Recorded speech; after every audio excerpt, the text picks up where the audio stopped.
Tolong bebaskan aku. Mereka ingin menyiksaku sampai mati. Aku takut, aku belum siap mati. Es! Wanita itu menyuruh gadis itu diam lagi. Aku terus melihat apa yang dilakukannya. Dia mengeluarkan jepit lidi dari sakunya dan memasukkan ke lubang kunci gembok. Dari caranya aku tahu dia mencoba membebaskan gadis ini. Aku yakin dia bukan bermaksud mencuri. Apakah bisa dibuka?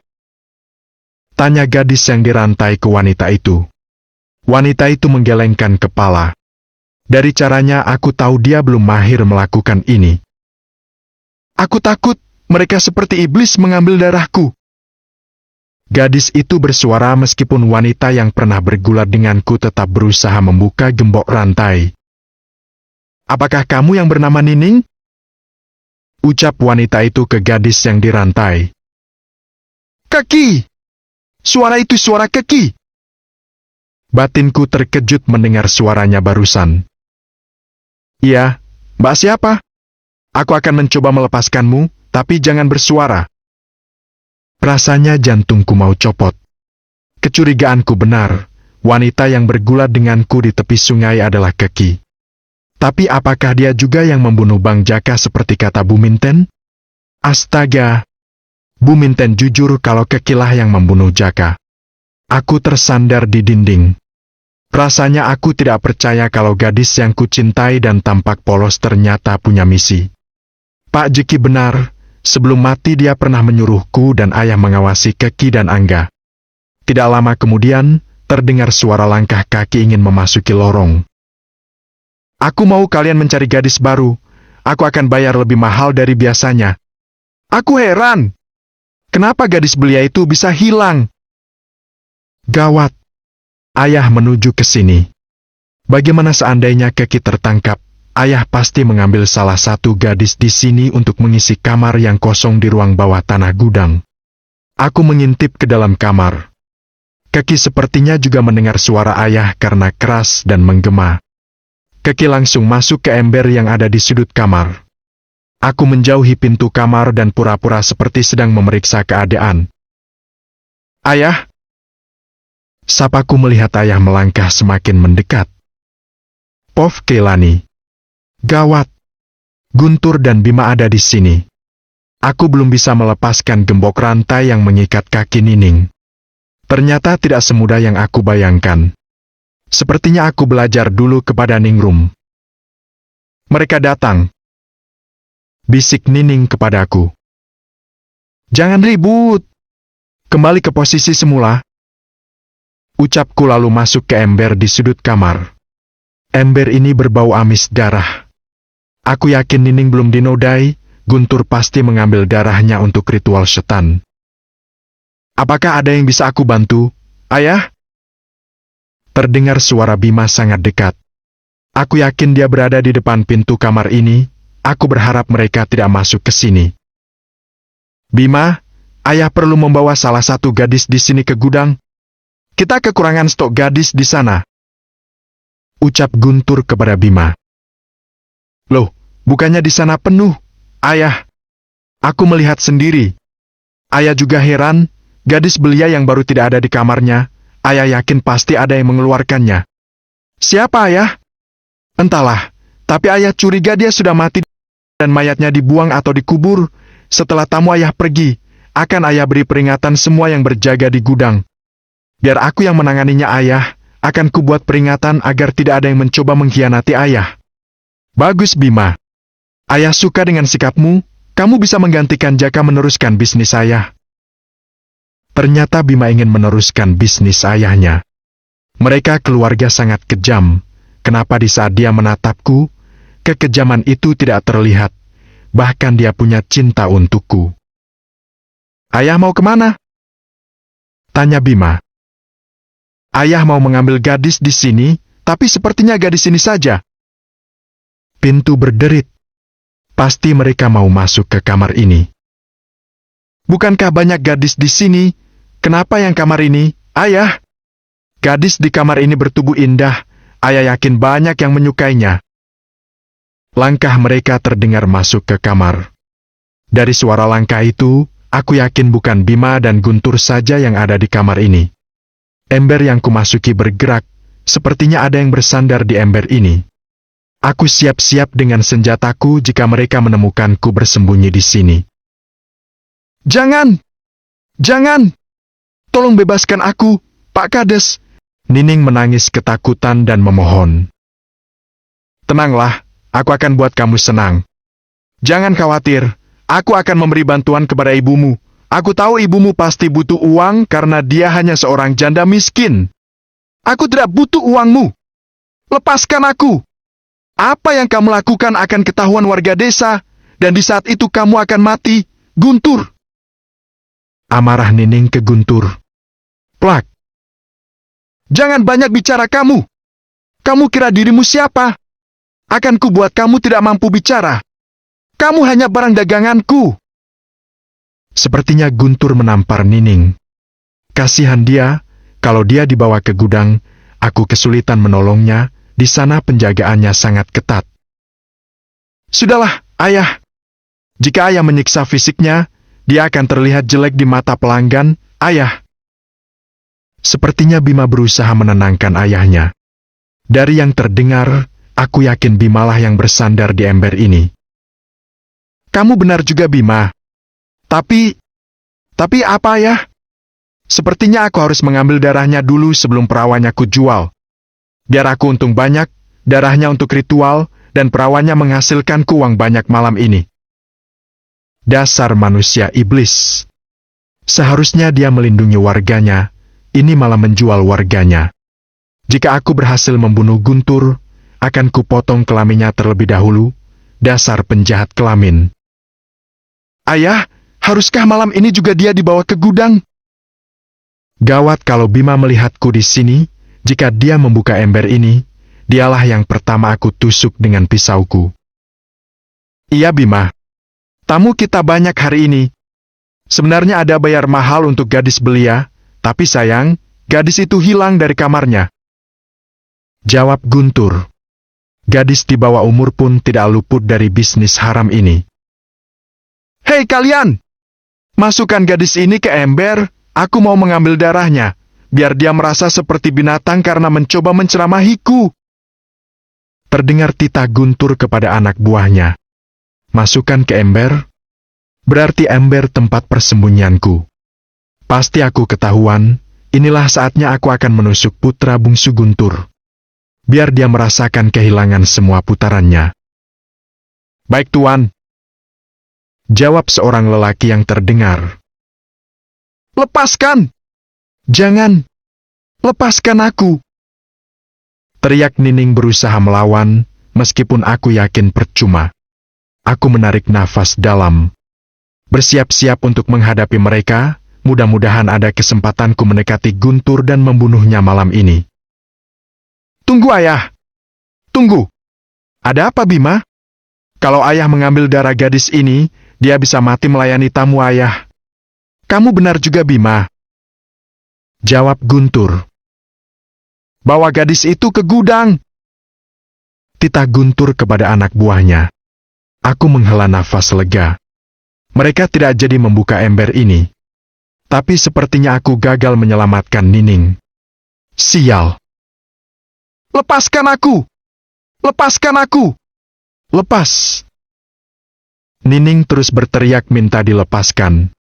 Terdengar suara pintu berderit. Suara Nining semakin lama semakin menjauh.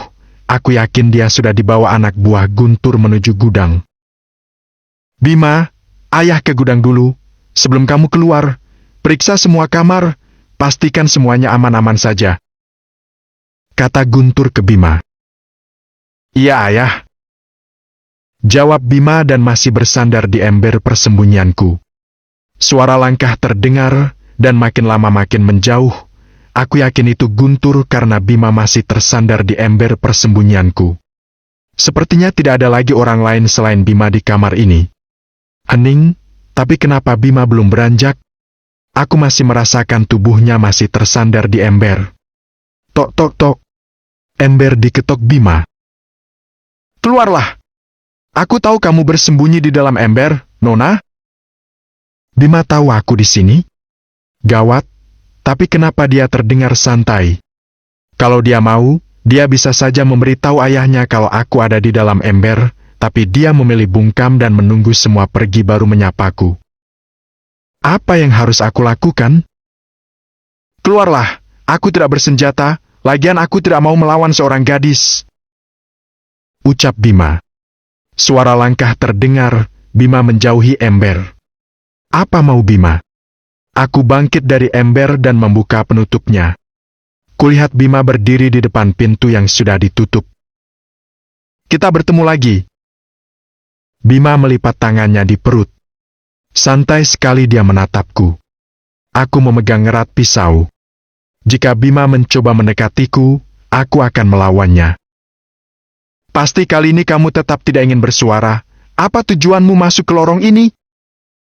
Aku diam tidak menanggapi pertanyaan Bima. Jika kamu mau mencuri lagi, aku beritahu suatu rahasia, uang emas ayahku sudah dipindahkan. Aku terus menatap Bima. Bima mencoba mendekat, aku menodongkan pisau ke arahnya. Langkahnya terhenti, matanya menatapku seperti aku bukan musuhnya.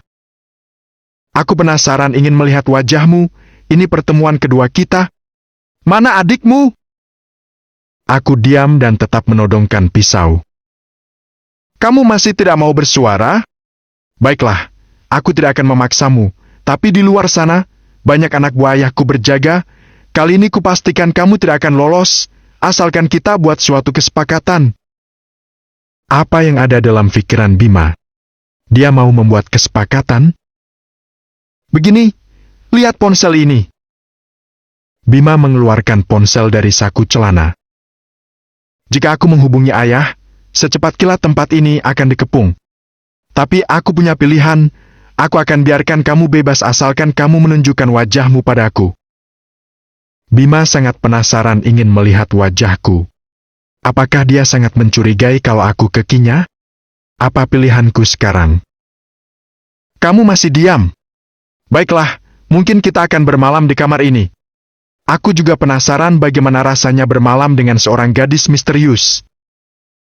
Dasar lelaki bajingan. Dia mau mengambil kesempatan dari ketidakberdayaanku. Kamu tetap di ember itu? Kita bisa berbagi ranjang malam ini. Bima menuju keranjang kecil yang hanya bisa menampung satu orang saja. Aku tetap tidak bergerak. Jika ada kesempatan, aku akan kabur tanpa memperlihatkan wajahku. Kamu masih tetap berdiri di ember itu? Ayo kita tidur. Mataku ngantuk. Kamu bisa pijit pundakku? Ini bentuk bayaran karena kamu aku selamatkan dari ayahku. Tapi jangan ger. Aku tidak bermaksud merayumu. Aku sudah punya pacar. Tentunya pasti lebih cantik darimu. Kok aku sepertinya mau tertawa mendengar ucapan Bima. Bisa-bisanya dia menunjukkan kesetiaan di situasi begini, dan ini kejadian kedua kalinya. Ternyata putra bungsu Guntur ada sisi baiknya juga. Aku boleh buka baju? Di sini sedikit panas meskipun malam. Bima membuka kancing kemejanya. Sebenarnya dia mau apa? Aku tidak boleh lengah, semua gerak Bima menjadi fokus mataku. Kamu harus pijit aku. Itu bentuk terima kasihmu padaku. Bima melempar bajunya keranjang. Sekarang dia pamer dada bidangnya padaku. Aku tetap tidak bersuara. Mahal sekali suaramu. Tidak masalah, nanti kalau kita berbagi ranjang, jangan menindihku seperti di tepi sungai, badanmu lumayan berat. Kok aku jadi kesal Bima mengejekku. Aku harus tetap fokus, kelengahan Bima celahku sekarang. Pof Bima.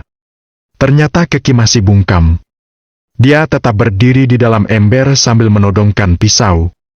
Matanya terus fokus melihat gerak-geriku. Oh kaki, apa misimu membahayakan diri ke sini? Aku yakin kamu punya dendam atau mencari saudaramu yang hilang. Ayah sudah banyak menculik gadis-gadis untuk dijual, bahkan ke luar negeri. Aku tidak akan menyakitimu karena aku tahu kamu perempuan. Tapi bolehkah kita berteman? Aku suka ilmu bela dirimu. Baru kali ini aku bertemu gadis yang bisa ilmu bela diri. Aku terus memancingnya agar bersuara. Aku tidak akan beranjak dari pintu. Keki harus menjelaskan misinya masuk ke sini. Angga, mereka kompak menyamar masuk ke desa ini. Pantas setelah mereka datang, banyak kekacauan yang terjadi. Siapa mereka? Tapi yang jelas kubaca, mereka ingin menghancurkan bisnis ayah. Duduklah di ranjang itu, mungkin kamu capek dari tadi berdiri, aku tidak akan menyentuhmu, aku janji. Ucapku menuju ke ranjang. Keki masih tetap tidak beranjak. Aku akan mencoba merebut pisau itu. Keki harus mengaku dan menjelaskan kepadaku. Sebenarnya aku bisa saja menyebut namanya malam ini, tapi aku penasaran apa tujuan Keki dan Angga masuk ke sini. Mustahil tanpa alasan. Aku melangkah pelan mendekati Keki. Melihatku bergerak, dia mengangkat kaki kanannya perlahan keluar dari ember. Sekarang dia sudah berdiri di luar ember dan tetap fokus. Kali ini aku akan mencoba menguji Keki.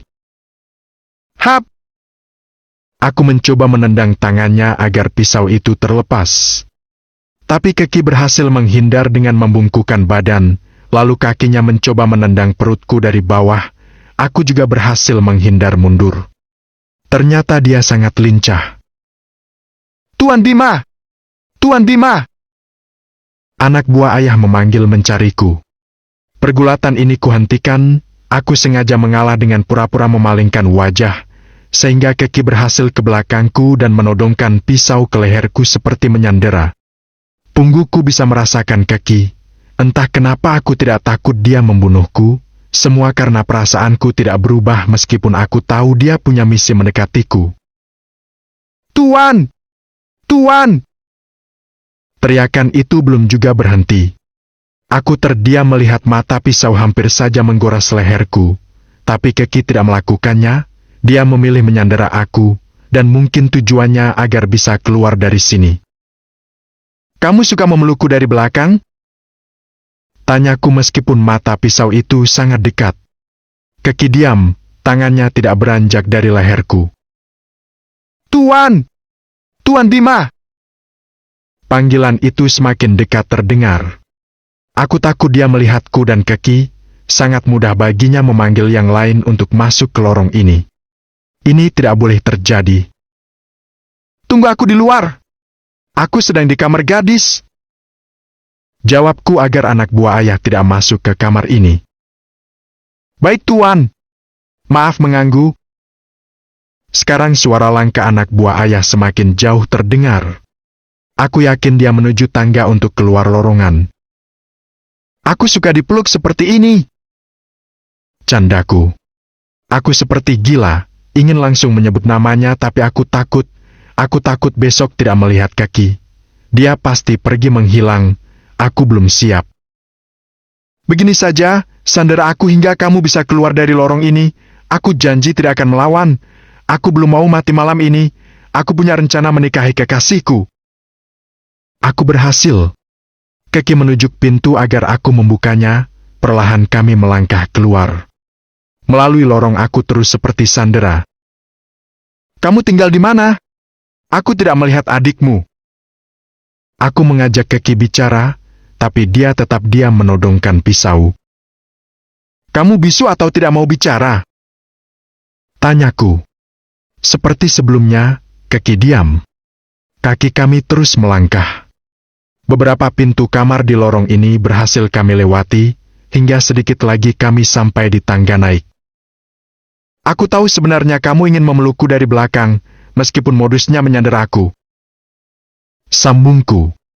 Aku harus cari cara agar lepas dari Keki.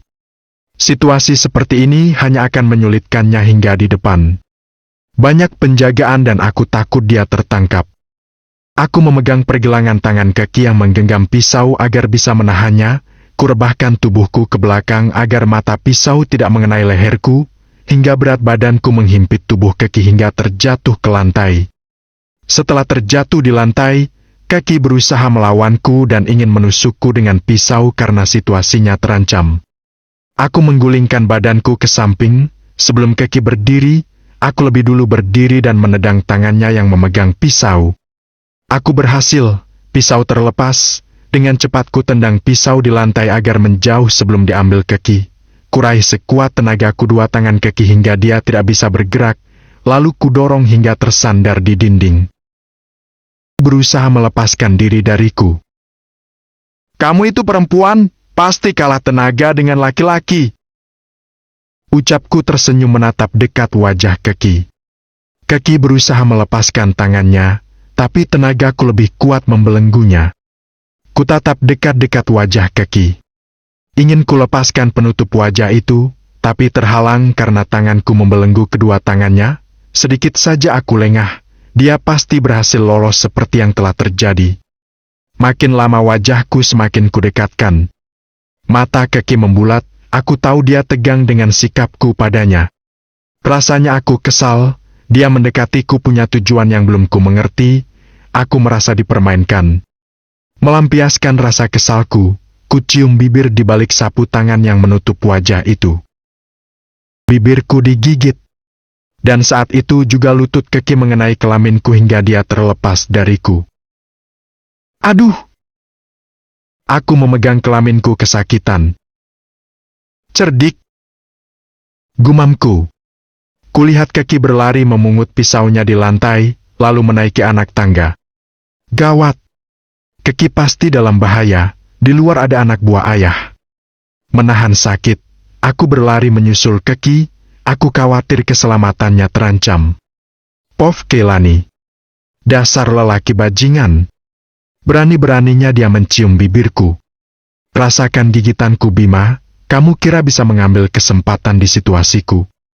Ternyata Bima mahir juga ilmu bela dirinya, aku kira dia lelaki yang manja atau lembek. Aku menaiki anak tangga sebelum Bima menangkapku. Aku tidak mau penyamaranku diketahui, hampir saja aku berhasil menusuknya. Dia juga berhasil menghindar. Sampai di atas, aku tidak melihat keberadaan anak buah Guntur. Perlahan aku melangkah ke pintu, aku yakin ada beberapa orang berjaga di luar. Pintu kubuka. Di luar ada Guntur berdiri menyandang senapan, di dekatnya juga ada 3 anak buahnya. Aku terkepung, sebentar lagi Bima akan sampai di sini. Sepertinya aku harus menghadapi Guntur dan anak buahnya agar bisa kabur. "Ada penyusup!" kata seorang anak buah Guntur menunjukku keluar dari pintu. "Tangkap dia!" teriak Guntur melihatku. Aku langsung menendang perut lelaki yang menghadangi jalanku hingga dia terpental. Sebelum yang lain mendekat, aku lari ke samping dan memasuki semak-semak. Aku takut Guntur menembakku. "Dia ke arah semak-semak!" teriak Guntur. "Dor!" Guntur menembakku, untung pelurunya mengenai pohon karena aku lari berbelok. "Tunggu, ayah!" Terdengar suara Bima memanggil Guntur. "Pov Bima." "Oh tidak." Ayah menembak Keki. Mudah-mudahan tidak mengenainya. Aku tidak akan bisa memaafkan diriku jika terjadi sesuatu padanya. Aku akan mengejar Keki untuk melindunginya dari ayah. "Biar aku yang kejar, ayah!" teriakku. "Biar kita kejar bersama, ayah sudah lama tidak berburu. Inilah saatnya mengetahui siapa penyusup itu." Jawab ayah. Gawat. Ayah membawa senapan mengejar Keki. Aku harus menemukan Keki terlebih dahulu sebelum yang lain menemukannya. Aku berlari memasuki semak-semak. Di depanku ada ayah dan 3 anak buahnya mengejar. Untung tamu sedang banyak, kalau tidak, yang mengejar Keki mungkin lebih dari 10 orang. Itu Keki. Sangat terlihat dia berlari menyusuri semak-semak, jarak dekat pengejaran membuatnya hampir tertangkap. Aku harus berbelok arah ke kiri mencari jalan pintas agar bisa menyusul Keki. "Jangan sampai terlepas lagi!" Ayah mengarahkan anak buahnya. Aku terus berusaha agar bisa menyusul Keki. Aku takut dia tertembak. Apapun alasannya masuk ke kehidupanku, aku tidak ingin dia celaka. Aku mencintainya. "Dor!" "Dia tertembak, Tuan!" teriak anak buah ayah yang membuat jantungku lemas. "Keki! Di mana kamu?" "Tidak, aku tidak ingin dia mati." Batinku terus mencari Keki. Itu Keki, dia berusaha lari meskipun kakinya tertembak. Jika dia tidak tertolong secepatnya, dia bisa pingsan kehabisan darah. Akhirnya aku bisa menyusul Keki. Rintihan Keki menahan sakit. Tidak. Keki jatuh. Aku secepatnya menghampirinya. Kulihat ke belakang, ada ayah dan 3 anak buahnya semakin dekat. Keki tidak boleh terlihat. Keki! Panggilku. Keki terkejut namanya ku panggil. Melihatku mendekat, dia menodongkan pisaunya ke arahku. Tenang Ki, tenang. Ucapku mendekat. Pergi! Jika kamu mendekat akan kubunuh. Teriak Keki kepadaku. Mungkin Keki mengira aku mengejarnya ingin menangkapnya. Justru aku sangat mencemaskannya. Kulihat ke arah ayah. Mereka tidak jauh. Aku harus mengarahkan mereka sebelum sampai di sini. Dia lari ke arah sungai, ayah! Teriakku sekeras mungkin. Ke arah sungai! Ayah mengarahkan anak buahnya setelah mendengar teriakanku. Aku memalingkan wajah ke Keki. Dia tetap menodongkan pisau ke arahku. Kakinya mengeluarkan banyak darah. Tidak mungkin dia bisa lari sendirian. Ayah pasti menangkapnya. Ki! Aku tidak akan menyakitimu. Ayo ikut aku. Aku mengulurkan tangan. Tidak! Kalian semua bajingan! Bantah Keki. Keki tidak mempercayaiku. Jika dia tidak pergi secepatnya dari sini, ayah pasti melihatnya. Apa yang harus kulakukan agar Keki mempercayaiku? Aku harus membawa Keki bersembunyi secepatnya. Kalau tidak, ayah dan anak buahnya pasti menemukannya dan dia akan dijadikan salah satu gadis tahanan. Tapi bagaimana caranya? Keki tidak mempercayaiku. Ki, aku tidak akan menyakitimu. Aku janji. Ayo kita pergi dari sini sebelum ayahku melihatmu. Aku mendekat pelan. Pergi! Aku tidak percaya padamu. Keki tetap menodongkan pisau kepadaku. Sepertinya aku harus memaksa. Kondisinya kesakitan tidak akan mampu melawanku. Aku merebut pisau di tangannya. Dia berusaha menusukkannya padaku. Kutangkis tangannya dan pisau terlepas dari tangan Keki. Saat dia mau mengambil lagi pisau itu, aku merangkul dia dari belakang dan kuangkat tubuhnya agar menjauhi tempat itu. Keki tidak bisa melawan, kaki sakitnya membuat tenaganya lemah. Jangan melawan, Ki! Kamu mau ayahku menangkapmu? Ancamku agar Keki tetap diam ku gendong. Kamu jangan macam-macam padaku. Keki berusaha melawan meskipun tenaganya makin lemah. Ternyata gadis yang kucintai ini punya sikap keras kepala. Aku akan membawa Keki menjauh. Aku mengambil arah berlawanan dari sungai. Dingin malam tidak menghalangiku meskipun badanku hanya memakai kaos singlet. Kamu mau bawa aku kemana? Tanya Keki, badannya terasa dingin. Bertahan Ki, aku tidak akan membiarkanmu tertangkap. Jawabku terus menggendongnya. Darah di kaki Keki terus mengalir. Aku harus menghentikan pendarahan itu dulu, melihat ke sekitar, kupastikan aman berhenti sejenak. Aku menurunkan Keki di bawah salah satu pohon, tubuhnya bersandar dan nafasnya besar. Begini lebih enak bernafas. Aku melepaskan sapu tangan yang menutup sebagian wajah Keki. Cantik, batinku melihat wajahnya. Keringatnya bercucuran. Dia menyeringit kesakitan.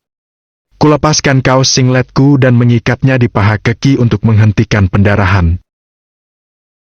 Jeritan Keki kesakitan, tangannya refleks mencengkeram lenganku hingga berjejak. Ayo kita pergi! Ucapku lalu menggendongnya lagi. Aku terus menggendong Keki menyusuri semak-semak dan pohon rimbun. Terus melangkah cepat dan aku hanya punya satu tujuan, yaitu rumah dukun atau tabib yang jasanya biasa dipercaya ibu. Rumah dukun itu ada di tengah-tengah rimba dan jauh dari pemukiman desa. Wanita tua itu adalah dukun kepercayaan ibu ayah untuk mengobati, terutama membuat area kewanitaan gadis-gadis tahanan tetap rapat dengan ramuannya. Semuanya hanya demi bisnis pelacuran yang dijalankan ayah. kita sampai. Ucapku melangkah mendekati pintu sebuah gubuk. Tok, tok, tok, tok. Mbah! Mbah Ireng! Teriakku memanggil sambil mengetok pintu gubuk. Tidak lama kemudian, pintu berderi dibuka. Mbah Ireng terkejut melihatku menggendong kaki. Tuan Bima? Mata Mbah Ireng membulat. Mbah, tolong temanku, dia tertembak. Ucapku memohon. Ayo masuk tuan. Mbah Ireng beranjak dari pintu agar aku bisa masuk. Baringkan di sini. Mbah Ireng merapikan dipan kecil karena ada tumpukan kain. Aku membaringkan tubuh Keki di dipan itu. Mbah Ireng langsung membuka jaket yang dipakai Keki. Sementara itu aku menutup pintu dan menguncinya. Bantu aku bakar pisau itu, tuan. Aku mau buat ramuan untuk lukanya. Ucap Mbah Ireng menyodorkan pisau dan api obor kepadaku. Aku membakar pisau itu seperti yang diminta Mbah Ireng. Mungkin pisau ini digunakan mengeluarkan peluru dari kaki Keki. Sementara itu kulihat Mbah Ireng menumbuk bermacam daun-daunan yang tidak aku mengerti. Bertahan Ki, kamu pasti sembuh. Ucapku melihat gadis yang kucintai menyeringit menahan sakit. Ayo kita keluarkan pelurunya. Mbah Ireng duduk di tepi dipan sambil meletakkan ramuan yang sudah ditumbuknya di meja samping dipan. Tolong ambilkan gunting itu, tuan. Mbah Ireng menunjuk gunting yang tergantung di tiang gubuk. Aku mengambil gunting itu dan memberikannya ke Mbah Ireng. Untuk apa, Mbah? Tanyaku. Kita robek celana nona ini agar pelurunya bisa kita keluarkan. Jawab Mbah Ireng. Gigit kain ini, nona. Tahan sakitnya. Sambung Mbah Ireng ke Keki. Iya, Mbah. Jawab Keki pelan. Mbah Ireng merobek celana panjang yang dikenakan Keki. Celana itu dilepas dan menggantinya dengan sarung, lalu pisau yang sudah kubakar tadi ditusukkan ke luka tembakan agar bisa mengeluarkan peluru. Keki menahan sakit sambil menggigit kain. Tangannya mencengkeram pergelangan tanganku hingga kukunya meninggalkan goresan. Aku ingin menggantikan Keki dengan rasa sakit itu, andaikan aku bisa. Peluru berhasil dikeluarkan. Mbah Ireng membalut luka Keki dengan ramuan yang ditumbuknya tadi. Setelah itu luka itu ditutup dengan balutan kain. Kulihat nafas Keki besar. Dia seperti terlepas dari belenggu besar. Keringatnya masih bercucuran meskipun udara malam menusuk tulang. Ini kain tuan. Mbah Ireng memberiku sarung untuk menyelimuti tubuhku. Bah, tolong jangan beritahu orang tuaku kalau kami berada di sini. Ucapku ke Mbah Ireng. Tuan Bima, aku takut Tuan Guntur. Wajah Mbah Ireng ketakutan tanpa melanjutkan kata-katanya. Aku mohon Mbah. Aku tidak mau gadis ini juga dikurung ayah. Aku menyatukan telapak tanganku memohon. Mbah Ireng terpana menatapku sesaat. Bawa nona itu istirahat di kamar. Biar aku tidur di depan ini. Terima kasih, Mbah. Aku menggendong Keki masuk ke kamar. Di kamar ada ranjang sedikit besar dan sebuah meja kecil. Gubuk ini hanya 2 ruang. Satu untuk kamar dan satu lagi ruang menerima tamu sekaligus dapur karena ada tungku batu di sudut ruangan. Tidak ada listrik, hanya api obor menerangi di malam hari. Setelah di kamar, aku baringkan Keki di ranjang. Matanya menatapku dan entah apa yang ada dalam pikirannya. Istirahatlah Ki. Aku akan menjagamu. Ucapku sambil menyelimuti Keki. Saat aku ingin beranjak, Keki memegang pergelangan tanganku, aku memalingkan wajah menatapnya. Terima kasih, Kak Bima. Ucap Keki. Aku menggenggam tangannya lalu duduk di tepi ranjang. Maafkan aku tidak bisa melindungimu tadi dari tembakan ayah. Keki tersenyum kecil. Aku akan tidur di luar. Ucapku bangkit dan ingin melangkah keluar kamar. Tapi Keki tidak melepaskan tanganku. Apalagi, Ki? Tanyaku. Tidurlah di sampingku, Kak. Seperti mendapatkan angin surga. Keki tidak lagi menjaga jarak dariku. Kali ini aku yakin dia tidak sedang dalam misinya. Tapi, apakah kamu tidak terganggu? Aku merasa canggung. Tapi jangan cari kesempatan. Aku bukan mengajakmu melakukan itu. Keki cemberut. Hei, iya, aku tahu. Aku juga tidak mau bibirku digigit lagi. Jawabku tertawa kecil. Awas cari kesempatan lagi. Kamu tidak takut? Aku menguji Keki. Aku yakin Kak Bima tidak mau melakukan itu padaku. Kenapa kamu yakin? Bukankah kamu tahu kalau ayahku punya bisnis menjual gadis? Kalau mau, seharusnya dari perjalanan ke sini tadi Kak Bima, tapi kakak tidak melakukannya. Kami saling bertatapan terdiam. Kamu benar, Ki. Aku bisa saja melakukannya dari dulu. Tapi aku tidak mau, karena aku mencintaimu tulus, dan aku ingin kita melakukan itu atas dasar saling cinta. Aku berbaring di samping Keki. Dia tidur memejamkan mata, aku pura-pura tidur memejamkan mata juga. Tidak beberapa lama, aku memalingkan muka menatap gadis di sampingku, cantik dan membuat hatiku bergetar. Siapa kamu, Ki? Apa tujuanmu? Selama ini dia berhasil menipuku dengan sikap polosnya, ternyata dia harimau di tubuh kelinci. Tidur di sampingnya, aku ingin sekali memeluk tubuh itu, hasrat cintaku terlanjur dalam untuknya. Aku tidak mau melihatnya sedih dan terluka, aku hanya ingin melindunginya. Hanya itu. Keki tertidur pulas. Aku mengecup keningnya, setelah itu baru aku tidur memejamkan mata. Tuan Bima! Tuan Bima! Bisik Mbak Ireng menggoyangkan badanku untuk membangunkan. Kubuka mata. Ada apa, Mbah? Tanyaku menahan ngantuk. Baru saja aku tertidur. Ada yang menuju ke sini, sepertinya Tuan Guntur dan dua orang lainnya. Jawab Mbak Ireng. Aku terkejut dan langsung bangkit dari ranjang. Kulihat Keki masih tertidur. Tok, tok, tok. Mbah! Mbah! Terdengar suara pintu gubuk diketok. Ayah memanggil Mbak Ireng dari luar. Mereka sudah di depan pintu, Tuan.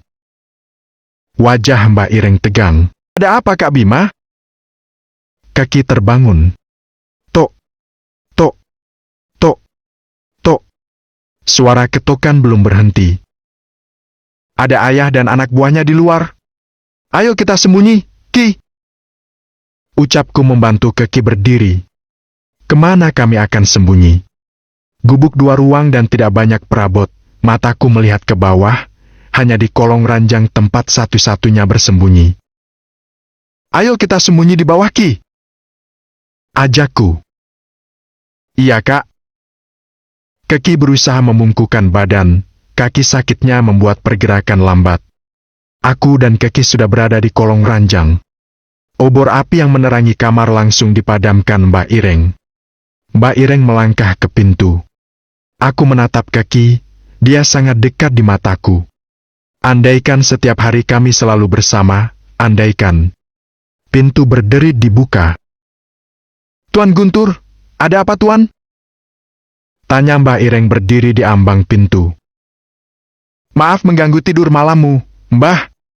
Kami mencari pencuri, dia terluka tembak. Apakah ada seseorang ke sini, Mbah? Tanya ayah yang terdengar ke dalam. Tidak ada yang datang ke sini, Tuan. Tadi sore aku baru balik dari membantu orang melahirkan. Bolehkah kami memeriksanya? Aku takut Mbah tidak menyadari pencuri itu sembunyi di dalam. Gubuk ini kecil, siapapun yang bersembunyi pasti terlihat, Tuan. Tapi apa salahnya kami memeriksa, Mbah? Timpa salah seorang anak buah ayah. Gawat. Jika mereka masih kuku untuk memeriksa, kami pasti terlihat bersembunyi. Aku harus melakukan sesuatu. Ki, kita keluar dari jendela. Bisikku. Keki menganggukkan kepala. Perlahan kami keluar dari kolong, lalu melangkah mendekati jendela. Jendela kubuka pelan agar tidak bersuara.